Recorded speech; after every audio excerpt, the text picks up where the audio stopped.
First and foremost, giving our praise and glory to Yahweh, Bahashem, Yahweh Shai, Bahashem, Rakah Kadash, and giving double honors to the apostles and elders of Great Millstone who have humbly and sincerely taught me this truth, and Shalom to the 144 hopeful elect who diligently and faithfully follow the law, statute, commandments, and do their best.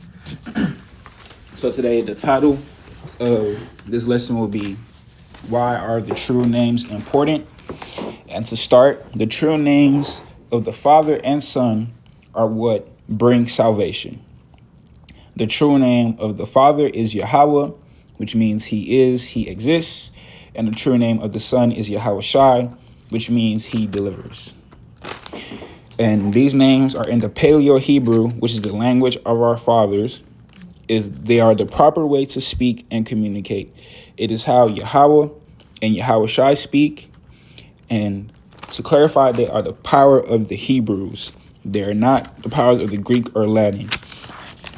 So to continue, why is it important to learn Hebrew or the Paleo-Hebrew?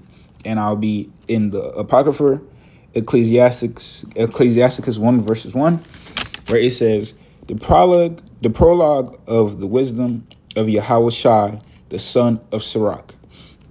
Whereas many and great things have been delivered unto us by the law and the prophets, and by others that have followed their steps, for the which things Israel ought to be condemned for learning and wisdom, and whereof not only the readers must needs become skillful themselves, but also they that desire to learn be able to profit them which are without, both by speaking and writing.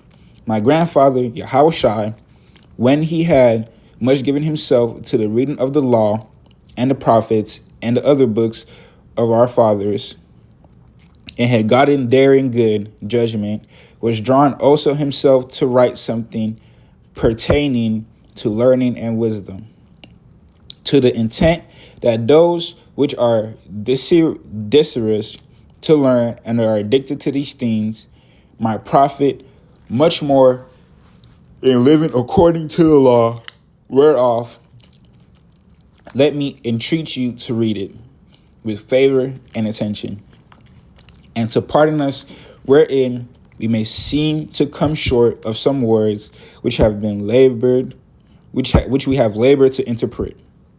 For the same things uttered in Hebrew and translated to another tongue have not the same force in them. So something translated from the Hebrew will not have the same effect or power or force. And not only those things, but the law itself. And the prophets and the rest of the books have no small difference when they are spoken in their own language. For in the 8th and 30th year coming into Egypt, where Euergetes was king, Salakia, and continuing there some time, I found a book of no small learning. Therefore I thought it was most necessary for me to bestow some diligence and travail to interpret it, using great watchfulness and skill in that space, to bring the book to an end and set it forth for them also, which in a strange country are willing to learn, being prepared before a man is to live after the law. All wisdom cometh from the Lord and is with him forever. So that is why it is important to learn the Hebrew, as speaking in another tongue will not have the same power. So if you're, let's say, like praying in another tongue or even calling on the names of another tongue, it won't have the effect. Salakia. So to continue, I will be going to Exodus, and I'll be reading chapter 3, verse 18, and I'll be clarifying that he is the Lord of Hebrews. So Exodus 3, verse 18 says, and they shall hearken to thy voice, and thou shalt come, thou and the elders of Israel, unto the king of Egypt, and Ye shall say unto him, the Lord Yahweh, power of the Hebrews, hath met with us, and now let us go. We beseech thee 3 days' journey into the wilderness, that we may sacrifice to the Lord Yahweh our power. And then I'll also be going to Acts 26, verse 14 through 15.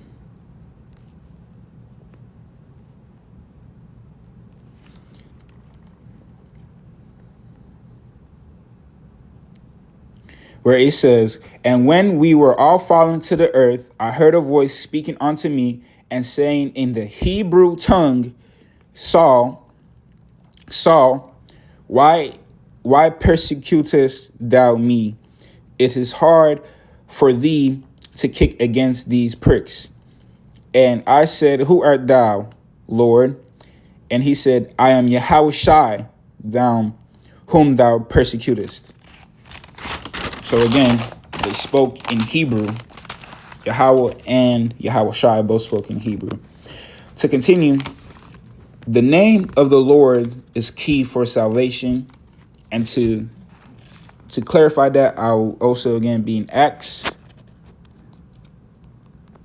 And I'll be reading chapter 4, verse 12.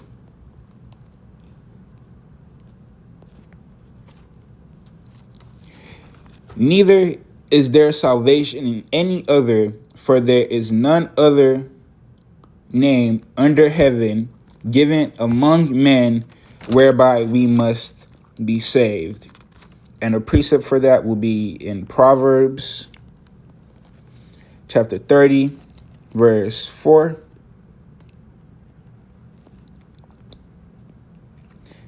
Where it says, who hath ascended up into heaven or descended? Who hath gathered the wind in his fist? Who hath bound the waters in a garment? Who hath established all the ends of the earth?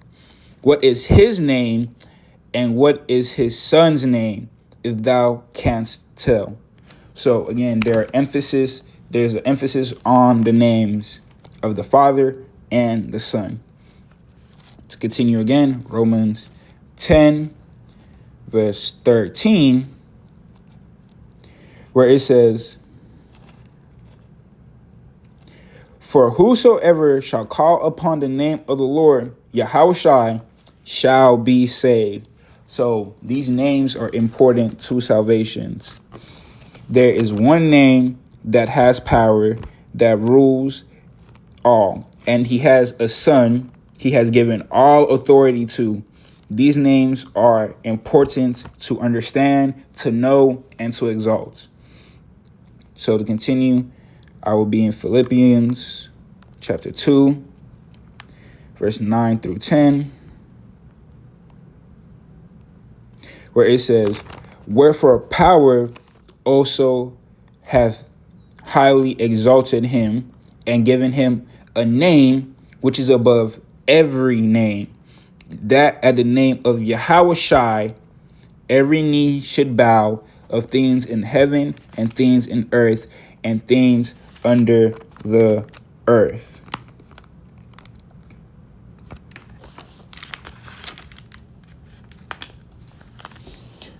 You are meant to call on the names to give glory to the Father as well. And you can find that in Colossians 3, verse 17, where it says, and whatsoever ye do in word or deed, do all in the name of the Lord Yahushai, giving thanks to power and the Father by him. To continue, their names are also worth respect or reverence. So calling them another name is basically it is disrespectful to them, and you're supposed to respect and revere these names.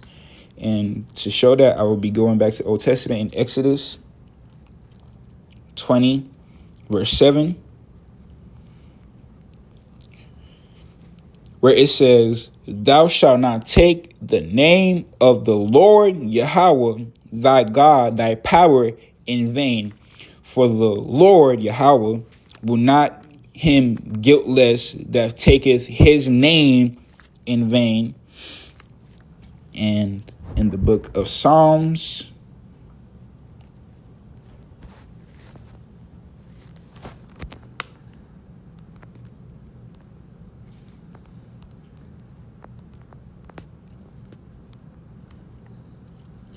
and it says, "He sent unto his people, he hath commanded his covenant forever. Holy and reverend is his name." So again, the names of the Father and the Son are worth reverence and respect. You are supposed to exalt these names and give them all honor and glory. And this will probably be short. I'm going to also say that the names of the Father and the Son are a source of healing, protection, and safety. And to start off, I will be in Proverbs 18, verse 10, where it says, "The name of the Lord Yahweh is a strong tower. The righteous runneth into and is safe." So you can find safety in the name of the Lord Yahweh. And going to Psalms 20, verse 7, where it says, "Some trust in chariots and some in horses, but we will remember the name of the Lord Yahweh, our power." So we are supposed to trust in those names as they bring protection, and the names are meant to be reverent, like I've said before. And again, this will probably be a little short. Salakia, I'm still getting used to this. Acts 3, verses 1 through 16.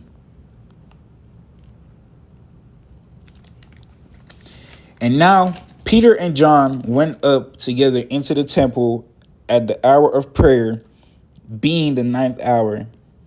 And a certain man, lame from his mother's womb, was carried, whom they laid daily at the gate of the temple, which is called Beautiful, to ask alms of them," Salakia, "that entered into the temple.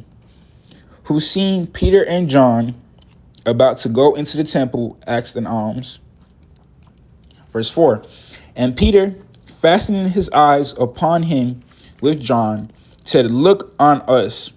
And he gave heed unto them, expecting to receive something of them." Verse 6, "Then Peter said, Silver and gold have I none, but such as I have give I thee, in the name of Yahushua Hamashiach of Nazareth, rise up and walk. And he took him by the right hand and lifted him up, and immediately his feet and ankle bones received strength. And he, leaping, stood up and walked and entered with them into the temple, walking and leaping and praising our power. And all of the people who saw him walking and praising our power and praising power and Salakia, and they knew that it was he which sat for alms at the beautiful gate of the temple, and they were filled with wonder and amazement at that which had happened unto him. And as the lame man, someone who was sick, ill, couldn't walk, which was healed, held Peter and John, all the people ran together unto them in the porch that is called Solomon's, greatly wondering. And when Peter saw it, he answered unto the people, Ye men of Israel, why marvel ye at this? Or why look ye so earnestly on us, as though by our own power or holiness we had made this man to walk. Verse 13, the power of Abraham and of Isaac and of Jacob, the power of our fathers, so again, our fathers spoke Hebrew, have glorified his son Hamashiach, whom ye delivered up, and denied him in the presence of Pilate, when he was determined to let him go. But ye denied the Holy One and the just, and desired a murderer to be granted unto you, and killed the Prince of Life, whom power has raised from the dead, whereof we are witnesses. And his name, through faith in his name, hath made this man strong, whom ye see and know. Ye, the faith which is by him, have given him this perfect sound in the presence of you all. So again, the proper names are spoken in Paleo Hebrew, as that is the language our fathers spoke, going all the way back to Abraham. The names are key for salvation, and they are also a source of healing and protection. And they are to be reverent and respected, obviously. And you're supposed to call on these names if you truly want to attain salvation. Okay. I'm going to give all praises to Yahweh, Bahasham, Yahweh Shai, Bahasham, Rakakadash, for filling me with the Spirit to get through this lesson, even though it was short. And Shalom, and keep the faith.